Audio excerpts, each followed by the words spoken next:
let me pick up on that for a second. So it's been really striking in this campaign for president, and even when she ran for president in 2019 and 2020, how she's very self-righteous about being in law enforcement and, a top cop and a border cop and just like this law enforcement icon. But she actually began her career in politics by breaking the law on multiple occasions. And so this dates back even to before she ran for the district attorney position.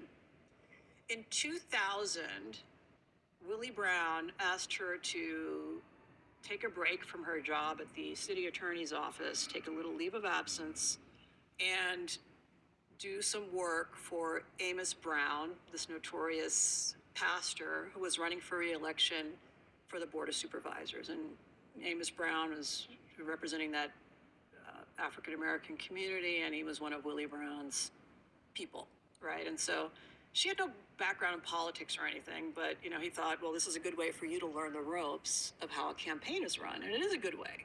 Volunteering for a campaign is a good way to do that. She wasn't a volunteer, though. That's the key point. She was paid as a political consultant by Amos Brown's campaign, but she never registered under city law, which requires all political consultants who are paid by a campaign more than $1,000 to register. And so she was paid, I think, almost $10,000 during this time she worked there. She never registered. She was called out on it, and she skated. She explained she didn't know the rules, and she hadn't really intended anything, and so I think a fine or some penalty was paid at that point. And that was the beginning of simply giving the middle finger to the law by Kamala Harris. She got herself embroiled in a much bigger scandal when she ran for district attorney. So in San Francisco, like many of our liberal cities in California, there's campaign finance, matching funds that are available, but there's also a benefit that you get if you agree to voluntarily cap your raising and spending. At the time, for mayor, I think it was a little bit higher, but for district attorney and mayor, it might have been the same.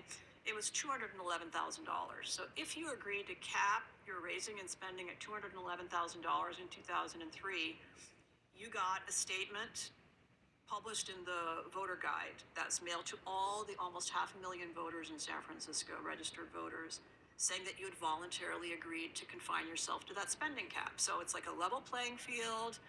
And it's a little bit of a gold star that you're agreeing not to engage in corruption, wasteful spending, cronyism by raising money from all kinds of unknown sources. So she agreed to that. She filed a piece of paper. She signed it under penalty of perjury, saying, I, Kamala Harris, agree to this voluntary spending limit. Most of the other candidates in the race and candidates for mayor during that race, they also agreed to that spending limit. Okay, so most of the candidates running for office in California, in San Francisco rather, agreed to that spending limit. Well, it turns out that Kamala Harris, who, by the way, started out in this campaign third, behind her boss, Terrence Hallinan, who was in the lead, and then a guy named Vic Fazio, who was a former prosecutor, then defense attorney, who was going to be the hard-on crime guy. He was eventually endorsed by the Republicans in San Francisco. So she was third, she was the underdog, and so she was getting no traction at first, so she realized she was gonna have to really supercharge her spending. Willie Brown helped her with this. Willie Brown also helped raise money for independent expenditures to support her as well. So it's a funny story, but one of her campaign themes was that she was gonna be tough on drugs, tough on marijuana. And back in 2003, the recreational use of marijuana was not legal in California. And so she was gonna be tough on pot. So apparently some pot activists who didn't like this, they were poring over the campaign finance records, and it's a pot activist who realized that Kamala Harris had raised over $300,000 and had spent over $300,000. So this person went and let the other campaigns know. They filed an ethics complaint against her. And at the end of the election, she had spent over $600,000, so triple the amount that she was allowed.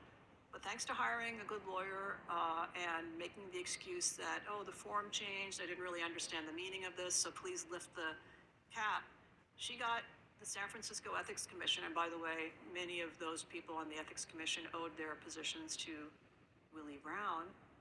She got them to look the other way on this gross violation. It's a crime, by the way. She could have been prosecuted for a misdemeanor had she been properly held accountable for this significant campaign finance violation, and anybody else would have. But the Ethics Commission simply lifted the cap, which is not in the statute. So instead of disqualifying her, which would have been the normal punishment, and prosecuting her, she simply got away with it. So in her first race for elected office, she ignored the campaign finance limits. She used corrupt patronage from her former lover to raise the money necessary to do the glossy ads. I've got several examples here. She did more mailers than all of the other candidates. She had independent expenditures on her behalf, and she simply was able to outspend and blow through these limits. And you so, got an ad from her, the race in 2000? I have a lot of this material here from 2003, and so this is all the people who endorsed her, and this is all the main political machine there in San Francisco. Now, one of those guys is in jail for, he's a former state senator, Leland Yee. He was later indicted for the Reverend corruption. Cecil Williams. Reverend Cecil Williams. I think he was involved with Jim Jones, but maybe I'm misremembering that. There's a lot of blast from the past over there.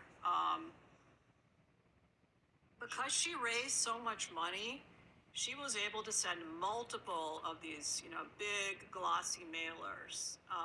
She's today's voice for justice. Yeah, today's voice for justice, Kamala Harris for district attorney, Aaron Peskin, Fiona Ma, some of the shadiest politicians in California are here on her endorsement list. Of course, Willie Brown.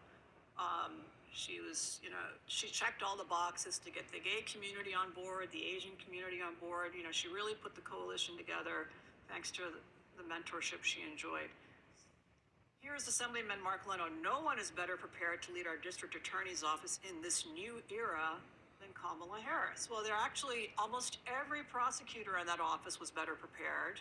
Terrence Hallinan was better prepared. Vic Fazio was better prepared. So by simply outspending and violating the campaign finance cap, she was able to win this election. She got it into the runoff, and then she was able to win in the runoff against her boss. So it was a pretty incredible upset. This is another one of her glossy